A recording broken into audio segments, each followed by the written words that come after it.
बिस्मिल्लाहिर्रहमानिर्रहीम। काबिल एहतराम सामीन गिरामी, हमने इससे पहले कुछ एक दो वजीफ़े अपने चैनल पर अपलोड किए थे, तो कुछ लोगों के कमेंट आए थे कि रोज़ी की बरकत के लिए भी कोई वजीफ़ा अपलोड करें। इंशाअल्लाह रोज़ी की बरकत के लिए एक ज़बरदस्त वजीफ़ा आज आपको बतलाते हैं। लेकिन दोस्तों एक बात ध्यान रखें, रोज़ी की बरकत के लिए वजीफ़ा दूसरे नंबर पर है। रोज़ी की बरकत के लिए शर्त है नमाज़ों की पाबंदी और बंदों के जिनके हमारे ऊपर हुकूक़ हैं उनको अदा करने की फ़िक्र।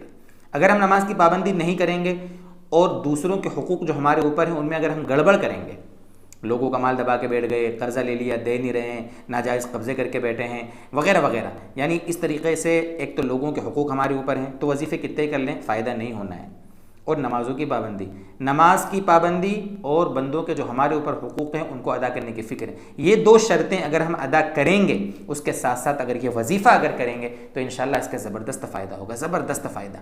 मैं आज आपके सामने छोटी सी आयत कुरान करीम की 25वें पारे में, सूरह शूरा है, सूरह शूरा 25वें पारे में उसकी आयत नंबर 19 स्क्रीन पर देखें। ये जो आयत है, अल्लाहु लतीफ़ुम बिइबादिही यरज़ुक़ु मन यशाअ व हुवल क़वियुल अज़ीज़।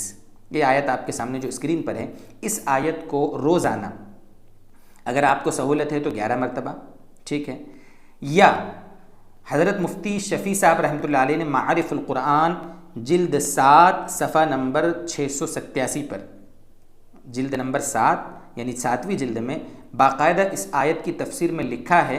हज़रत हाजी इमदादुल्लाह मुहाजिर मक्की रहमतुल्लाह अलैह के हवाले से बहुत बड़े अल्लाह वाले गुज़रे हैं। हज़रत थानवी के भी शेख थे, बहुत बड़े अल्लाह वाले गुज़रे हैं। हज़रत के मुजर्रबात में से इसको नकल किया हज़रत मुफ्ती शफ़ी साहब मुफ्ती आज़म ने कि इसको फ़ज्र की नमाज के बाद, फ़ज्र की नमाज के बाद चाहे तो 11 मरतबा आप पढ़ लें, ठीक है, फ़ायदा होगा उसका, लेकिन ये मुजर्रब है बुज़ुर्गों का कि 70 मरतबा आपको बिला नागा पढ़ना है फ़ज्र की नमाज़ पढ़ने के बाद।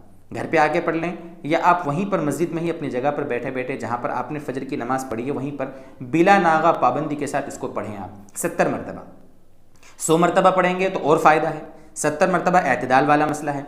इस आयत को पढ़ना है, आप आगे पीछे दुरूद शरीफ पढ़ लें, बहुत अच्छी बात है। जो भी अपने अज़कार है, औराद है, उनको पढ़ें, अपनी अपनी जगह है, सब सूरह यासीन पढ़ें, इसी तरीके से और भी जो तस्बीहात बताई जाती हैं, ज़िक्र हैं, उनके साथ साथ आप इसको पढ़ें। इसका फ़ायदा है रोज़ी की बरकत के हिसाब से ज़बरदस्त है, कभी रिज़्क़ की तंगी नहीं होगी। लेकिन उसके लिए शर्त है फ़ज्र की नमाज़ पढ़ना। कभी किसी वजह से फ़ज्र की नमाज़ में नहीं उठ पाए, ठीक है, क़ज़ा हो गई, अल्लाह से माफ़ी मांगें। क़ज़ा जब आप पढ़ लें फ़ज्र की नमाज़, उसके बाद आप इसको पढ़ लें। रोज़ाना क़ज़ा नहीं करें फ़ज्र की नमाज़, किसी वजह से कभी हो गई है तो ये मजबूरी का मसला है। वरना दोस्तों बुजुर्गों, ज़्यादा जो बरकत हासिल होगी वो कब होगी? फ़ज्र की नमाज़ जमात से पढ़ने के बाद आप अपनी जगह पर वहीं पर बैठे बैठे बिला नागा एक बैठक में आप 70 मरतबा पढ़ें। आसान है, 2-4 8 बार पढ़ेंगे याद हो जाएगी आयत और आसान अमल है। फ़ज्र की नमाज के लिए थोड़ी आपको कुर्बानी देना पड़ेगी। फ़ज्र की नमाज भी फ़र्ज़ है, वैसे भी इस बहाने कम से कम फ़ज्र की नमाज की पाबंदी हो जाएगी और दूसरी नमाजों की भी पाबंदी हमें करना है। अच्छा, कितने दिन करना है आप कमेंट करेंगे तो सोचा मैं यहाँ उसको भी बता दूँ कि इसको अपनी ज़िंदगी का मामूल बना लेना है। मामूल मौत तक, जब तक हमारा कारोबार है, रोज़ी है, बरकत है, हम चाहते हैं, हम कहीं नौकरी करते हैं या जो भी हमारा मशगला है, तो जब तक हमारे साथ हमारी सांस लगी है, जब तक मौत तक हमें इसको अपना मशगला बनाना है। जैसे नमाज फ़र्ज़ है ना मौत तक, ऐसे ही इसको भी लाजिम समझ के करना है। इंशाअल्लाह इसका हमें भरपूर फ़ायदा हासिल होगा। अल्लाह ताला हमें इसकी तौफ़ीक़ अता फ़रमाए।